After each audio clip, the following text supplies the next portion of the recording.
All right, we're about to jump into a pretty radical idea, one that's going to challenge the very foundation of who you think you are. What if the operating system that's running your life, the one making all your daily decisions, what if it wasn't actually installed by you? I know, it's a strong word, but it just might be the most accurate one for what's happening inside your head every single day. Because you see, this isn't a passive thing. There is a constant, invisible battle going on for control of the real estate in your mind. And believe me, their goals for you are very, very different from your goals for yourself. So today, we're going to break down exactly how you can take back the controls. So let's start at the very beginning. From the moment you were born, your brain has been under construction. The really critical question is, who were the builders? Well, these are the forces that shaped your initial view of the world. Your parents, they installed your first beliefs about safety and love. School, that taught you how to follow rules and fit in. Culture, defined what your idea of success should be. And now algorithms are shaping what you desire, literally from moment to moment. We could use other words for this. We could call it conditioning or neural reinforcement, but let's just be honest and call it what it is, programming. It's like code being written onto a blank hard drive, and that hard drive is your mind. And this brings us to a piece of advice that we've all heard a million times. It sounds so harmless, but it might just be the most dangerous advice that's holding you back. It's always meant to be empowering, right? But what if that self you're supposed to be isn't really yours to begin with?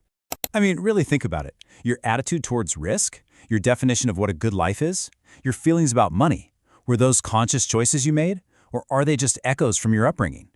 The reality is, most of our core identity is just inherited software. And this is the pivot. This is the big change. The most impactful people in history, they don't just accept their default programming. No way. They become the programmer. They do a full factory reset, and they install a new operating system by choice. So how do they do it? This isn't about simple motivation or just thinking positive. It's a deliberate, strategic process of self-conditioning. You could call it intentional self-brainwashing. This whole strategy is actually rooted in a really powerful philosophical idea. Instead of asking, is this belief true in some absolute cosmic way, the only question that matters is, does this belief move me closer to my goals? Top performers treat beliefs like tools. The question isn't, is it factually 100% true that I'm relentlessly resourceful? The question is, does believing that make me win?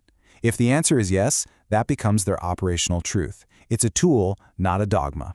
Now, I know this might sound like some kind of mental trick, but it's actually grounded in a hard science. Your brain isn't a fixed piece of hardware. It's adaptable. It's plastic. Every single time you repeat a thought, you are physically strengthening a neural pathway. It's like walking the same path in a field until a trail forms. And here's the really crucial part. Your brain doesn't care about reality. It only cares about repetition. And this isn't just some philosophical game.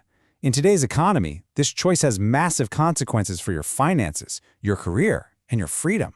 In the attention economy, billions of dollars are spent to program you for consumption, to keep you scrolling instead of building, consuming instead of creating, and doubting instead of executing. If you don't brainwash yourself for success, you will be brainwashed into mediocrity. So how do you do it? Well, the process is a clear 3-step protocol to start overriding that old code.